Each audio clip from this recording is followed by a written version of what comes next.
Good morning student, मैं शीतल कुमारी जामनीकांत BEd college के online classes में आपका स्वागत करती हूँ। आज हम संस्कृत मेथड पेपर को देखेंगे, जिसमें हमें लेखन कौशल की में अनुच्छेद लेखन को देखना है। अनुच्छेद लेखन अर्थात मनुष्य अपनी बातों को कई तरीकों से व्यक्त करता है, कहकर, लिखकर, अपनी भाव भंगिमा द्वारा या हाथ हिलाकर।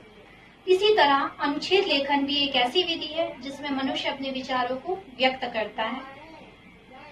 आपस में एक दूसरे से संबंधित वाक्यों का एक ऐसा समूह जिसमें किसी बड़े विषय के एक भाग या उपभाग का वर्णन किया जाता है, उसे अनुच्छेद कहते हैं। अर्थात जब किसी विषय बिंदु के किसी एक भाग या उपभाग का ही वर्णन किया जाता है, संपूर्ण तौर पर उसका वर्णन नहीं किया जाता है, उसे अनुच्छेद कहते हैं। अनुच्छेद प्रायः संक्षिप्त होता है। सामान्य तौर पर हम अनुच्छेद और निबंध को सामान्य समझते हैं, परंतु इनमें थोड़ा सा अंतर पाया जाता है। निबंध एक ऐसा प्रारूप है जिसमें हम विषय बिंदु को विस्तृत तौर पर वर्णन करते हैं, परंतु जब हम अनुच्छेद की बात करते हैं तो हम उसमें अपने विषय को सूक्ष्म तौर पर व्यक्त करते हैं। वह प्रभावशाली होता है। संस्कृत में अनुच्छेद लेखन के लाभ क्या है? संस्कृत में अनुच्छेद लेखन संस्कृत विषय में, संस्कृत भाषा में अपने विचारों को सूक्ष्म तौर पर व्यक्त करना ही अनुच्छेद कहलाता है। अनुच्छेद प्रायः 100 शब्दों के ही होते हैं। वह छोटे और सरल होते हैं। उनके सभी वाक्य एक दूसरे से जुड़े होते हैं। इसमें भूमिका या उपहार की आवश्यकता नहीं होती है। प्रायः संस्कृत में अनुच्छेद को प्रभावशाली बनाने के लिए उसके प्रारंभ में श्लोक, कविता दी जाती है या किसी प्रकार का उदाहरण दिया जाता है। संस्कृत में अनुच्छेद लेखन से कई लाभ हैं।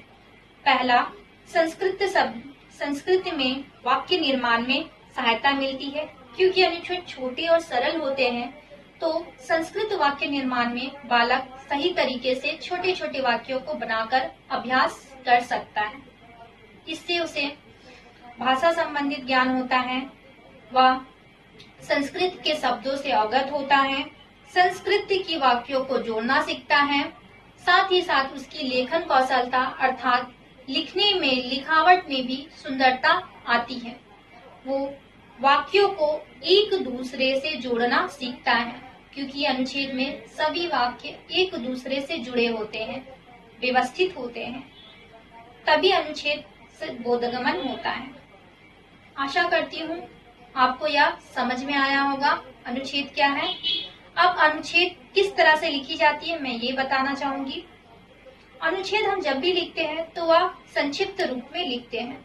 इसलिए जैसे कि वायु प्रदूषण पर अगर आपको संस्कृत में अनुच्छेद लिखना है तो सबसे पहले हम वायु के महत्व को बताएंगे। उसके बाद हम वायु प्रदूषण के कारण को बताएंगे और उसके उपाय को बताएंगे। विस्तृत तौर पर हम इस पे चर्चा नहीं करेंगे। आशा करती हूँ अनुच्छेद लेखन आपको समझ में आया होगा। अगली कक्षा में हम अन्य विषय बिंदु पर चर्चा करेंगे। तब तक के लिए धन्यवाद।